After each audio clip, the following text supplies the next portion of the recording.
Yeah, if I'm talking too much, you tell me to No, shut no. up. You know what you're talking about. Are we back on the air? Yeah, we're back. And this drink right here. That's the El Jefe. Yeah, and I think this would be good if you're having a meal with something that's really hot. Like, Exactly. He's got it exactly right. If you're having a spicy Mexican dinner, this is exactly the beer you want to drink. Good call. Good call. I definitely could see myself drinking this more often. Yeah, you have that with something hot, spicy Mexican, because that's exactly what's in that beer. It's probably amazing. pretty much my favorite weed ever. What I've got here is a black IPA. Now, black IPAs are different from regular IPAs because they're black.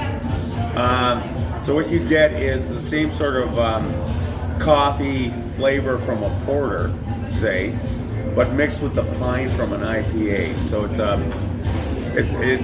and black IPAs are very hard to make. I like a good one. This one's very good. What's it called actually? Oh, black color IPA. Very clever. I mean, what can I tell you? Now, I always think of when I see a black beer as it being really strong or like a bitter taste or something along those lines. Is that not true? Well, yes and no. I mean, the stouts and porters, they tend to have a lot of coffee. They tend to have a lot of chocolate malts. A lot of stouts use chocolate malts. I've got some at home that are basically like chocolate cakes. There are these imperial stouts that are like chocolate cakes. This, on the other hand, is like I said, it's combo, so it's half porter, half IPA. I want to say, just to sort of explain it on a general level, but it's actually very good. You do get the coffeeness, the licorice, even a little bit of licorice. Oh yeah. But you also get that pine in the background. The pine in the background is the IPA, because a lot of IPAs have that big pine background, and it's not for everyone, but it's for me. Now, man, we've been talking for a while about the different beers. Let's talk about you. How did you get into craft beer? Oh, okay. Well, I'm trying to think. It was like back in 2013. The beer store wanted to sort of update its image and what have you, and they wanted more people to get into more beers and what have you. And I was like, I'll do that. And so I did, and I just started. It was, I guess, June 2013. Yeah, June 2013, I started writing the beer blog. And I look back on those early ones now and I just shudder. It's probably like you do when you look back on your early vlogs. Oh, yeah. You go, oh, God. I knew nothing. Right. But you just learn over the years. And like that's why I said I'm not an expert. I'm an enthusiast. I'll never be an expert, but I am never stop being enthusiastic. So that's it. Like the beer store said, we want to sort of update this, let people know that there's lots of brands around, this, that, the other thing. Yeah. Beer store sells a lot of craft beer now, especially the self-serve ones in Ontario, where we're from. Yeah. But that's how I got into it, and I just started writing about it because I was a journalist for years and years, 20 plus actually. I worked in journalism, and then I worked at the City Hall. We won't say what city it was, Hamilton, but I was a constituency assistant, which meant I was basically the secretary to a councillor. And I was the only guy in the room, eh? Oh yeah. It was me and all these women. And guys used to say, it must be so much fun working with all these women. And it's like, it was at first. But after a while, like, and here's the thing, don't get me wrong. Like, women think guys talk a certain way. You should hear women talk when they're like, they think they're by themselves. Oh my God, the stuff they say is just, you're just like, I used to have to say, like, there's a guy in the room. Right. And they used to, oh, sorry, Don, at first. After a while, I just stopped saying that, just let them say what they want, but I knew all the business of every marriage in that room, and boy, wow. they did not hold back. A lot of fun. But dealing with constituents was not fun. Constituents are the people who own the homes in the riding, and they're not a fun group. You know, you hear, I pay taxes, don't you know? It's like, yeah, so do I. Shut up. But but anyway, so yeah, I was a journalist for years. Worked 5 years at this city hall that I won't name, Hamilton. Yeah. But after that, I went back into journalism. I got back in, I got another job, but newspapers were dying, so that was the last one I had. So I think I worked about 25 years at newspapers. Oh, wow. Yeah, and now they don't exist anymore because guys like me can just write a blog. Guys like Mark can just blog their stuff. Right. Who picks up a newspaper? If I want to know about Vegas, I'll check out Vital Vegas or Las Vegas Local. Yeah, seriously, those guys are great. Yeah, those guys have this stuff way ahead of the Review Journal, way ahead of the Las Vegas Sun. And the thing is about that is that if I go to click on a story for the Las Vegas Journal, all of a sudden it's like, you've got ad blockers. Subscribe to us. It's like, no, I don't want to subscribe to you because like Vital Las Vegas and Las Vegas Locally gave me this last night. Yeah. I don't need your take on it. They did a better job too.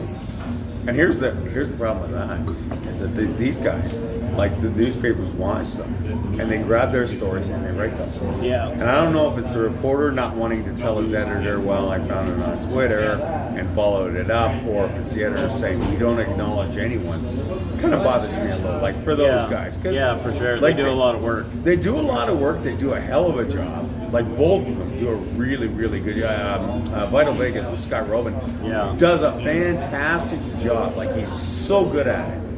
And it kind of pisses me off they don't get acknowledged because if I was in journalism, and we're really straying away from me here, I'm sorry. If I was in journalism, I would say, following up on a tweet by Vital Vegas, following up on a tweet from Las Vegas Locally. We found out, like, did you see the one with the pigeons? They had cowboy hats glued to their head? Yeah. That was Las Vegas Locally. He found that. I loved it. Yeah. Doesn't have anything to do with beer. That's more journalism, and this will probably all get edited out. So there's a chance that could happen. There you go. Yes, big chance.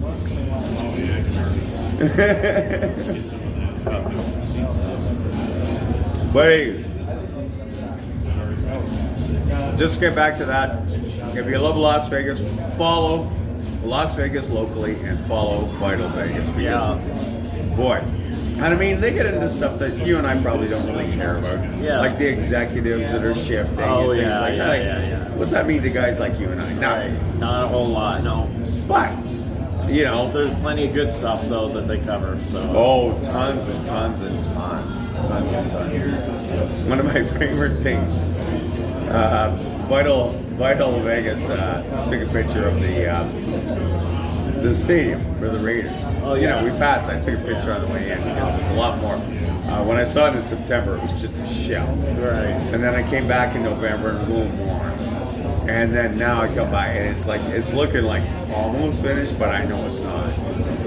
And he called it, oh, here's our concussion ball amphitheater. And I thought that was hilarious.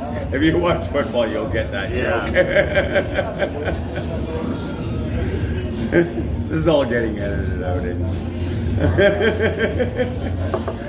Black IPA, very good. I really like this. I wouldn't want to have too many of these.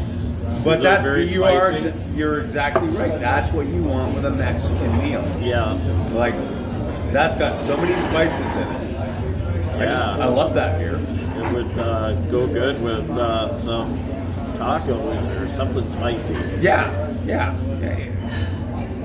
I'm trying to think of Mexican meals, and of course I'm drawing a blank because I don't go far beyond burritos. But yeah, he's exactly right. Like that would go with the Mexican meal. Yeah. So we have our group hole tomorrow. Yeah. So, where is that? Plaza, right? Yeah. Be at the Plaza. What time? I'm asking 7 so I p.m. can remember to 7 show p.m. up. Yeah, 7 p.m. All right, so what you're saying is drink to 2 in the afternoon, go to sleep, and then come. Yeah, that'll be a good idea. And then we'll drink after. Oh, yeah. We'll see if Anastas has recovered by then. I don't even think he's woken up yet. So tell you, look at this with the mask. I'm not sure what they think they're going to get in Vegas, but okay. I don't know. If you think a mask protects you from the coronavirus or SARS or whatever, you're living in a dream world. There was a couple on our plane that were wearing them. There was one on mine as well. But he had a really cool mask. It was like Oh yeah. these, skull teeth. And Oh, that yeah, sort of yeah, thing. I slept a little bit on the way here, actually. Oh, nice. Yeah.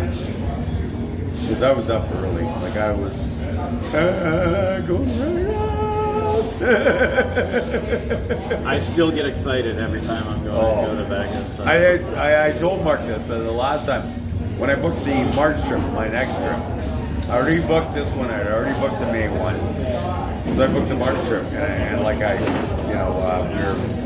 doing DMs, and I said to him like, "Do you have a shitty grin on your face every time you book a trip?" And he said, "Absolutely."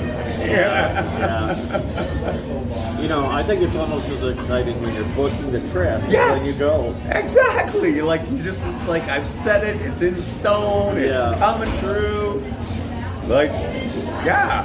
I think you're right. I'm more excited to actually book it than actually do it. Although, don't get me wrong, doing it's great fun too. doing it. Yeah. Hey guys, so we're gonna wrap this up here.